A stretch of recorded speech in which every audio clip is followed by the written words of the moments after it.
Hi students, O-Levels Online presents the video lecture series for other adjustments of financial statements. In this video, we will discuss the inventory valuations, definition and its explanation. This video series is helpful for those students who are appearing in Cambridge O-Level upcoming exams, either in June or November, through CAIE or IGCSE or IGCSE, 9-1, for accounting 7707, or 0452 or 0985. Let's begin the lesson material.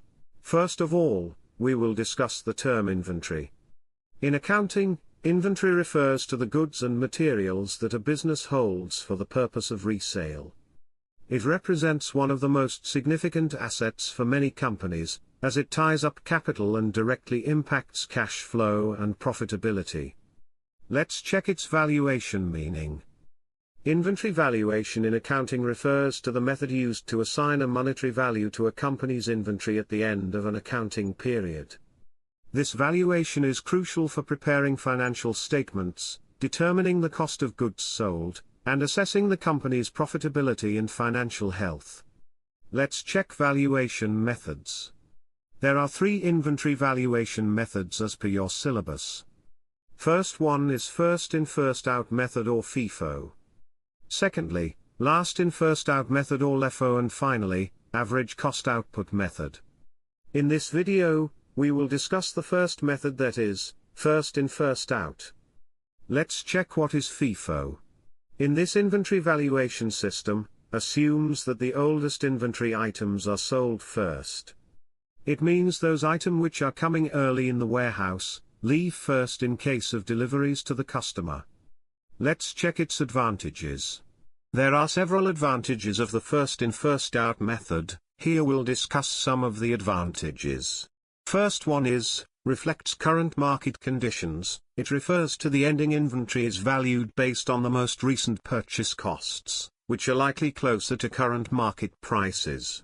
Secondly, higher net income in inflationary periods. In times of rising prices, FIFO results in lower cost of goods sold because older, cheaper costs are matched against revenues first.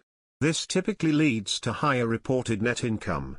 Thirdly, simple and logical, the FIFO method is straightforward and easy to understand. It follows the natural flow of inventory, where older items are sold first. Fourthly, less risk of obsolescence. By selling older inventory first, businesses reduce the risk of obsolescence or spoilage, especially for perishable goods. Finally, favorable financial ratios. Higher net income and higher inventory values can lead to improved financial ratios, which might be beneficial for attracting investors or securing loans. Let's check some disadvantages too. The drawbacks are as follows. First one is, higher tax liability. The higher net income reported under FIFO during inflationary periods can lead to higher tax liabilities, as the company appears more profitable. Secondly, understated cost of goods sold in inflationary periods. During periods of rising prices, cost of goods sold is understated, which can distort profitability analysis and lead to misleading financial statements for decision-making. Thirdly, not reflective of current costs in cost of goods sold. Since older costs are matched against current revenues, cost of goods sold may not reflect the current cost of replacing inventory, potentially misinforming management decisions regarding pricing and inventory management. Fourthly, potential for overvaluation of inventory. In times of falling prices, FIFO can result in overvalued inventory on the balance sheet, as more expensive, older inventory costs are carried forward. Finally, complexity in tracking costs. In industries with frequent price changes, keeping track of the cost layers can become complex and time-consuming, particularly without robust inventory management systems. Positively, you got the clear understanding of the concept of FIFO inventory valuations, its advantages and disadvantages as well.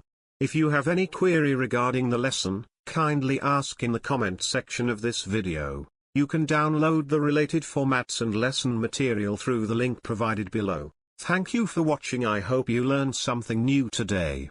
If you did, like and share video with other people to learn from it. And please subscribe my channel if you want to see more videos like this. Take care of yourselves. I'll see you in the next lesson. Goodbye.